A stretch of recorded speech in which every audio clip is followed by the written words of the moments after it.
നമസ്കാരം. എൻ്റെ പേര് സൂരജ്. ആലപ്പുഴയിലുള്ള ആലപ്പുഴ ഹരിപ്പാടുള്ള നെൽഡാസിൽ ടാറ്റു ആൻഡ് മൈക്രോ ബ്ലേഡിംഗ് ഷോപ്പിൻ്റെ ഓണർ കൂടിയാണ്, ടാറ്റു ആർട്ടിസ്റ്റും കൂടിയാണ്. ഞാൻ ഇപ്പോൾ പറയുന്ന കാര്യമെന്ന് വെച്ച് കഴിഞ്ഞാൽ രക്തദാനവും ടാറ്റുവും തമ്മിലുള്ള കാര്യമാണ് പറയുന്നത്. നമ്മുടെ സമൂഹത്തിൽ പൊതുവേ ഒരു കാര്യമുണ്ട്, ടാറ്റു ചെയ്ത് കഴിഞ്ഞാൽ ബ്ലഡ് ഡൊണേറ്റ് ചെയ്യാൻ പാടില്ല എന്ന്.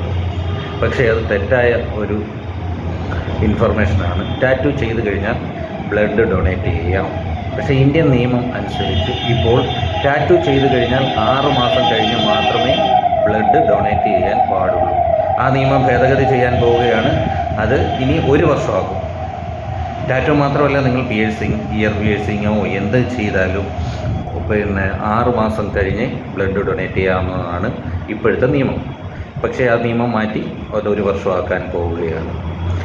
എന്താണ് ഇതിൻ്റെ കാരണമെന്ന് വെച്ച് കഴിഞ്ഞാൽ, നമ്മൾ ടാറ്റു ചെയ്യുമ്പോൾ ഏതെങ്കിലും തരത്തിലുള്ള ഇൻഫെക്ഷൻസ് നമ്മുടെ ശരീരത്തിൽ വന്നാൽ അത് കണ്ടുപിടിക്കാനുള്ള ടൈമാണ് 6 മാസത്തിനുള്ളിലേ കണ്ടുപിടിക്കാൻ പറ്റത്തുള്ളൂ എന്നുള്ള രോഗങ്ങൾ കാണും.